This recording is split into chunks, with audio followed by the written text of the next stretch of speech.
Hello everyone, my name's Angela and today we're going to be talking about some cozy and comforting books to curl up with this winter. These are all books that I have read and enjoyed and I think would be perfect for sitting down with a blanket and a cup of tea, a cup of hot coffee on a Saturday or Sunday winter morning, curling up with after work and turning on some mood lighting, putting an atmospheric video on in the background, so I hope you can find a book rec within this list. First up, I want to talk about the coziest and perhaps most comforting book series of all time. If you have somehow not read this series before, you really need to check them out. There's also an incredible adaptation of this series, and that is the Anne of Green Gables series. This is the first book, Anne of Green Gables, and then we have Anne of Avonlea. I just grabbed two of them, but they're all wonderful, at least the ones that I've read. I've read the first 4 books in this series, but there are 8 total, with 7 and 8 being about Anne's children. And I do plan on finishing the series hopefully next year. But in Anne of Green Gables, we have a Canadian girl named Anne. She is unfortunately an orphan. This takes place in the early 20th century, literally like 1901 type time period. And she gets adopted by this brother and sister duo who live on a kind of farm-esque piece of land called Green Gables, and it's a story of her finding love and making friends. It's a story about their community. It's a story about her imagination and her love for poetry and stories and connecting with the world around her. And it's so beautiful. It's funny and cozy and comforting. It's like the cottagecore aesthetic brought to life. And it's not necessarily all set in winter, but I think in each of these books you get a glimpse of all the seasons, and the author L.M. Montgomery does such a wonderful job of writing about the seasons and romanticizing nature. That's something that Anne does a lot. So yeah, highly recommend this series. You gotta check it out, or you can watch the Canadian movie adaptations from the 80s and 90s. Next up, we've got a book that is perhaps more comforting than cozy. It's not completely low stakes, but it is Jonathan Strange in Mr. Norrell by by Susanna Clarke. I actually read this last November, and I know November is almost over, but I think that the end of the year, like November, December, is the perfect time to read this book. This takes place in the early 19th century in England, and the people of England believe that magic has long since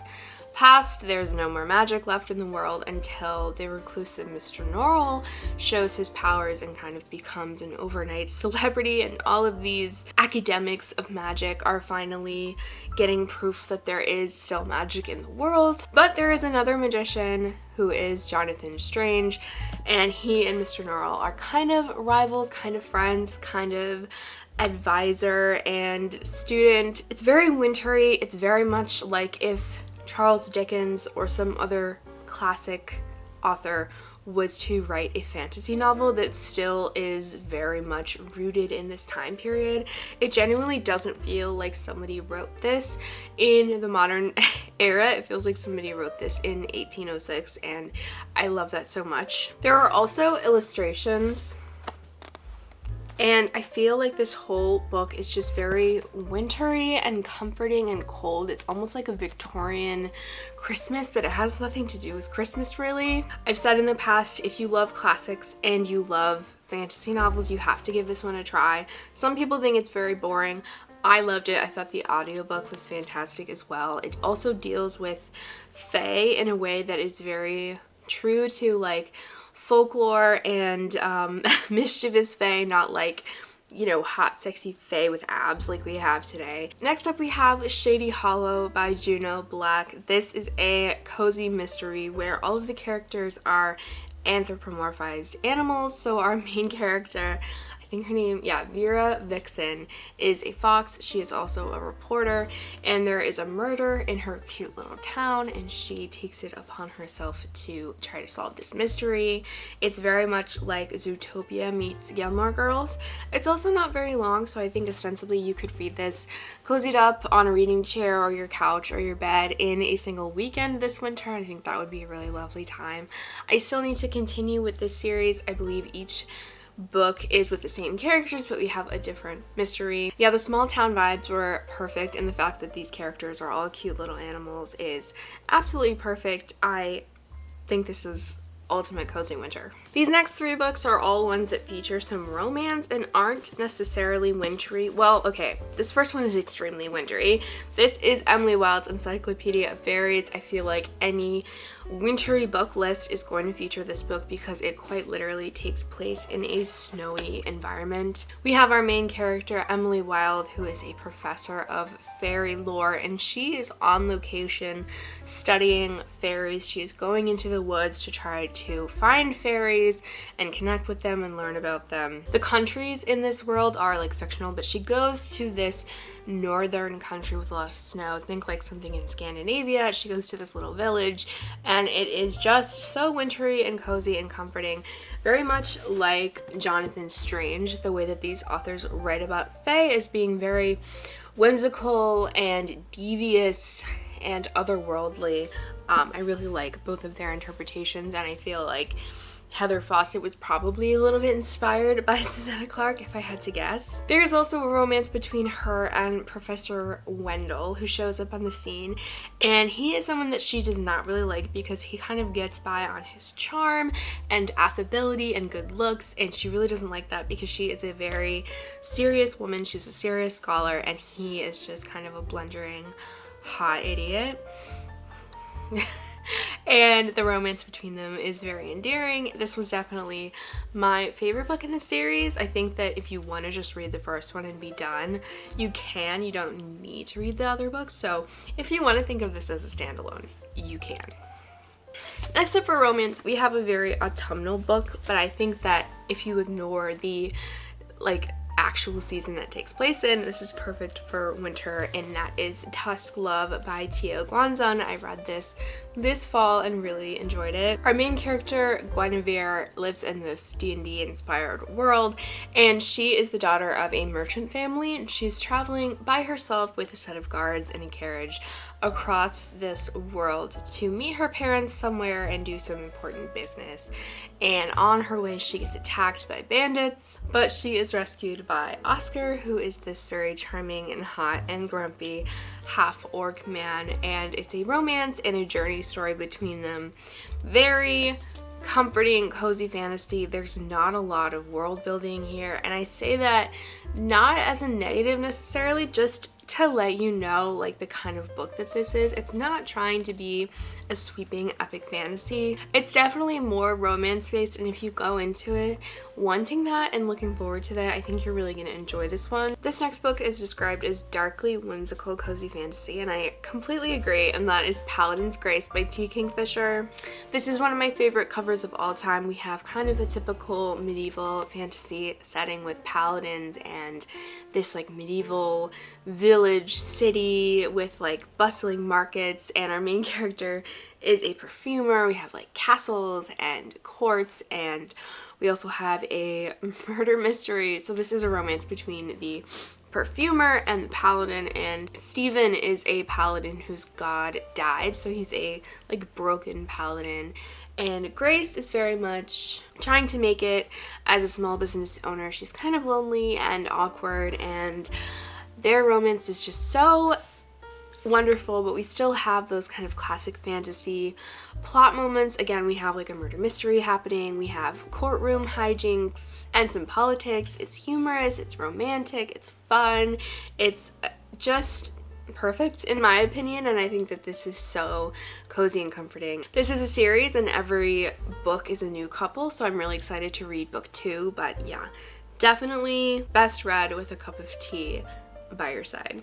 Next up, we have a book that is very wintry, and I would describe as cozy but also has some darkness in it, and that is Small Things Like These, like by Claire Keegan. This is a really short piece of literary fiction. This takes place in a small Irish town in the 1980s, and we have our main character Bill, who makes a discovery about his community during this like week up to Christmas, and he is kind of forced to face some ugly truths about his community and the church, and it is just like the ultimate wintry book. I think you can really tell by the cover what this book is trying to convey. So if you're looking for something a bit more literary and serious, but still comforting somehow because of the setting and the time that this takes place, I would highly recommend this one. I think I would like to reread this someday, and I also really like Irish literature and want to read more of it. Another book that I think is like the ultimate wintry book is The Bear and the Nightingale, which I think I've recommended in the past as a wintry book, but this is just like probably the number one wintry book that I see recommended. This is the first book in a trilogy. It's a kind of coming of age fantasy story. Our main character, Vasilisa, lives in a very cold, wintry part of Russia. I feel like it's cold all the time there. I don't know if that's true. Maybe this story only takes place during winter, but like to me it's like cold 365 days a year where she lives.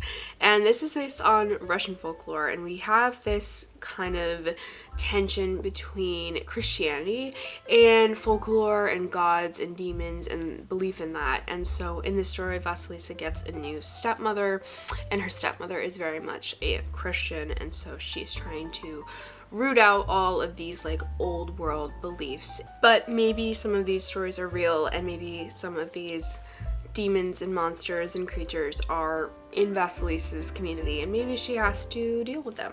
Literally one of the most wintry books of all time. I read this last year. I haven't continued in this series yet, but I really should this winter. So maybe I will take my own recommendation and read more in this series. Next up, we have another whimsical fantasy book that takes place in the real world, and that is The Magician's Daughter by H.G. Parry. This is definitely cozy and comforting, but it's not extremely low stakes like something like Legends and Lattes. We have our main character Biddy, and she lives on an island off the coast of Ireland, and she has actually never been to any country anywhere other than her island where she's grown up. This takes place, I believe, in the early 20th century as well. So it's like historical, whimsical fantasy and a bit of a coming of age tale. Biddy has been raised by this father figure who's not her actual father, and he is a magician, and she's also grown up with this rabbit companion, which is like just such an amazing aspect of this book that I loved so much and found very cozy. And so we do get scenes of her living on this magical island, and it's very enchanting and fun, and you just wish that you could go there and live there.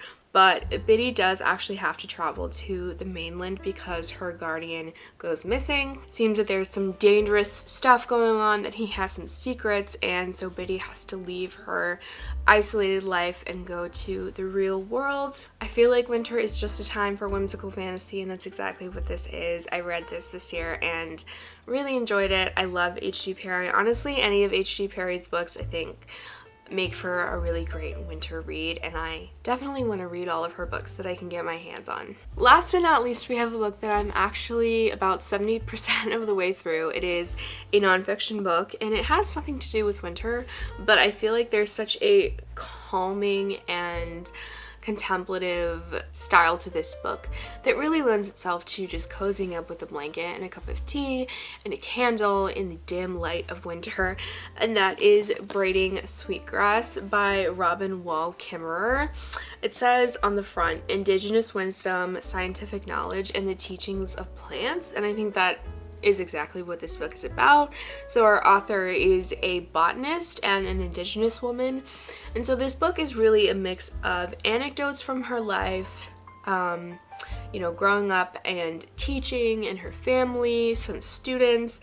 She also references some other Indigenous people who have, worked with plants or wildlife, who have kind of embarked on these projects, and she's telling you about them.